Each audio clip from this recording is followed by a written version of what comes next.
bien-aimés de le Seigneur, soyez bénis dans le nom puissant du Seigneur Yeshua. Nous devons ajouter un élément très important à la piété qui est la vertu. Mais qu'est-ce que c'est que la vertu? Nous parlons de la femme vertueuse, nous parlons de l'homme vertueux, mais là, la vertu dont on parle ici concerne tout le monde, la femme comme l'homme. La vertu ici, c'est la disposition ferme, constante de l'âme qui porte à faire le bien et à fuir le mal. En quelque sorte, voici la vertu. Un homme ou une femme doivent être vertueux. Dans notre marche, la vertu est un élément essentiel. Nous devons nous appliquer à ne faire que du bien au prochain et à nous-mêmes. Oui, parce que ça ne sert à rien de faire du bien au prochain et de se faire soi-même du mal. De s'auto-flageller, de s'auto-tenter, c'est une abomination, c'est pas normal. Donc, il faudrait faire du bien au prochain, il faudrait se faire du bien à soi aussi. Voilà le sens même de la vertu. Les gens ne pensaient pas que la vertu c'est pour l'autre. Ne pensez pas que la vertu est un joug. Bien au contraire, appliquons-nous à appliquer, à faire la vertu. À être vertueux envers notre prochain. À être vertueux envers notre prochain. Quand je dis vertueux, c'est de faire du bien, le maximum de bien possible. Et même ça doit être dans notre foi. Et là, je me souviens une fois, je traversais la route et j'ai vu une femme musulmane qui avait une vieille dame qui avait du mal à soulever son panier. Et elle m'a demandé, elle dit vraiment frère, pardon, je suis vieille, aide-moi à soulever mon panier. Je n'ai pas regardé à sa religion, je n'ai pas regardé à son état, mais j'ai regardé au Seigneur et j'ai agi. La vertu nous demande de faire du bien. J'ai agi, je l'ai aidé. Quand j'ai fini de l'aider, et je suis parti. Mais moi aussi, j'étais pressé. Moi aussi, j'avais des choses à faire. Mais aujourd'hui, même en Europe, il n'y a pas de vertu. Bon, j'exagère, mais il y a rarement la vertu. Oui, parce que là, tout le monde est pressé. Tout le monde a la quête de la vanité, de l'argent. Rarement, même si on fait du bien au prochain, aux voisins. C'est important, la vertu. C'est très très important. Et même saluer son prochain, c'est une vertu. C'est important. Saluer ton ennemi, quelqu'un qui ne t'aime pas, c'est la vertu. C'est très important.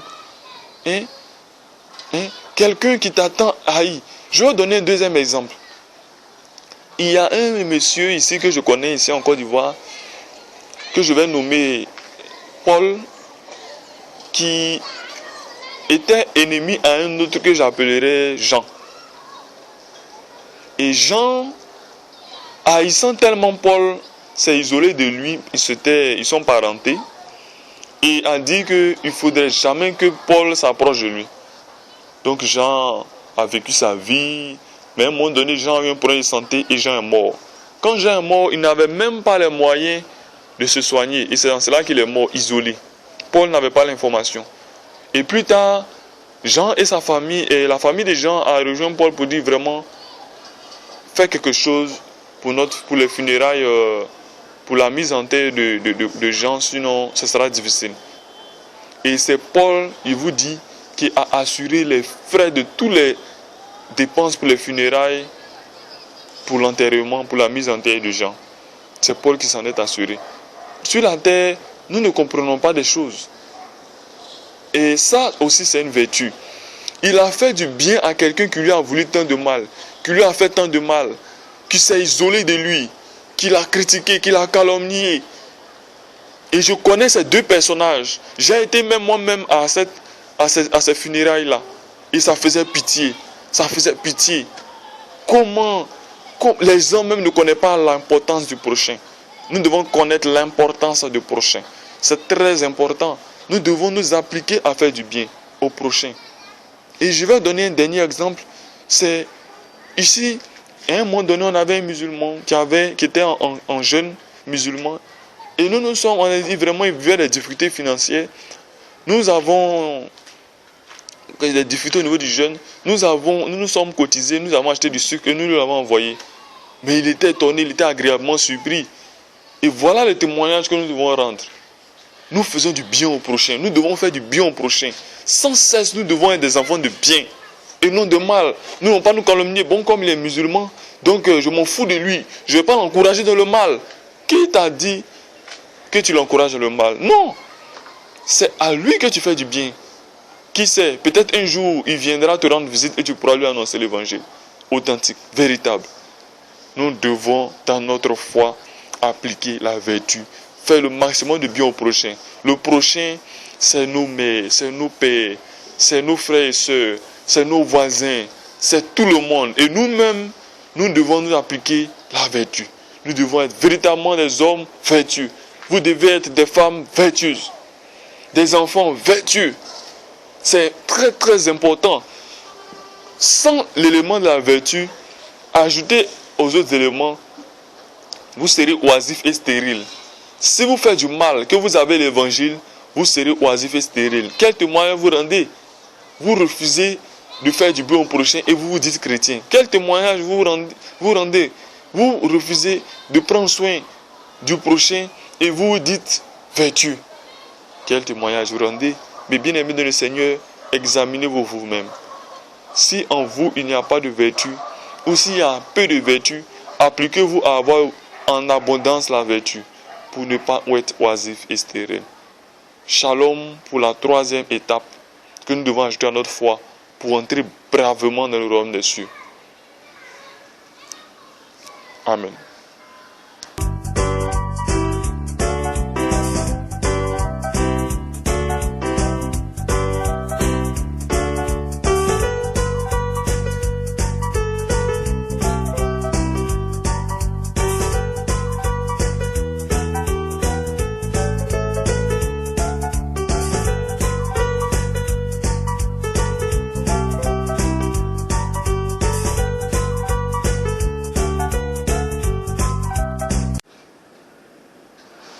Mes bien-aimés dans le Seigneur, soyez bénis et encore bénis dans le nom puissant du Seigneur Yeshua. Dans l'optique de la vertu, dans l'enseignement que nous sommes en train de voir de 2 Pierre 1, il est important de mentionner que nous devons être identifiés même comme des hommes de bien et non comme des hommes de mal. Quand on parlera des injurieux, que nos noms ne soient pas cités. Quand on parlera des calomniateurs, que nos noms ne soient pas cités. Quand on parlera de ceux qui critiquent, que nos noms ne soient pas cités. Quand on parlera de ceux qui sont habiles à faire du mal, habiles à frustrer, habiles à briser le cœur, que nos noms ne soient pas cités. Quand on parlera de ceux qui pratiquent la politique pour mentir, et même pour autre chose, que nos noms ne soient pas cités. Quand on parlera de gens qui pratiquent la religion pour faire le mal, la religion qui n'est autre que de prendre soin de la veuve, de l'orphelin, de fuir le mal dans ce monde, que nos noms ne soient pas cités. Il est dangereux d'être un religieux qui s'applique à seulement faire du bien aux siens et qui est habile à faire du mal aux autres, habile à dépasser le mendiant, à piétiner le mendiant, habile à piétiner les gens de basse vie, habile à avoir des idées de démonstration pour montrer que l'autre a tort et pour anéantir son esprit dans l'amertume. Nous devons être de ceux-là même qui reprennent avec amour. L'amour, ce n'est pas... Nous sommes tous dans le cas de la vertu. Dans le cas de la vertu, pratiquer le bien, ce n'est pas laisser passer le mal. Non. Mais il y a une manière de corriger. Quand une femme, par exemple, est vertueuse et que son époux a tort dans un échange, la vertu veut qu'elle se taise. Parce que en face de lui, l'homme a peut-être dans son cœur de l'orgueil. Et une autre fois, de revenir corriger ce qui avait été dit avec douceur, avec tranquillité. Et en ce qui concerne les hommes, la vertu, c'est d'écouter aussi la femme. Quand elle dit quelque chose, Car si la femme est une aide pour l'homme, ça veut dire qu'elle a une importance capitale dans le couple. Et je crois que c'est la femme même qui a l'importance la plus capitale dans le couple, dans la mesure où c'est elle qui éduque vraiment les enfants. C'est elle qui est plus attentionnée et son sens d'acuité est très développé. Si bien que quand l'enfant a un problème ou quand le mari a un problème, et le Seigneur lui a permis de rapidement déceler cela. Contrairement à l'homme. Mais des hommes qui ont ces qualités-là aussi, c'est tellement très bon dans le couple. Et la vertu veut que nous soyons des hommes de bien. Quand on citera les hommes qui font le bien, toutes sortes de bien, des hommes qui ont l'amour du prochain, quand on citera les hommes qui font des dons au prochain, oui,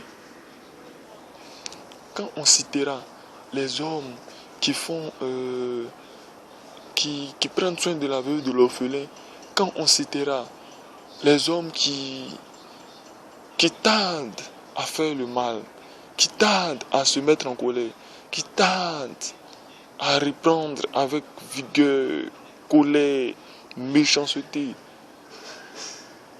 il faudrait que nous ne soyons parmi ces personnes. Oui. Et même, ce sont les païens qui bien souvent disent que telle personne est chrétienne et telle personne ne l'est pas. Bien que toutes ces personnes-là vont souvent à l'église le dimanche, ou d'autres vont au culte le samedi, ou alors d'autres c'est le vendredi. Peu importe le jour, le temps, tout ce que vous faites, c'est dans votre caractère, dans l'habileté de faire le bien, que les païens verront en vous Machia ou pas.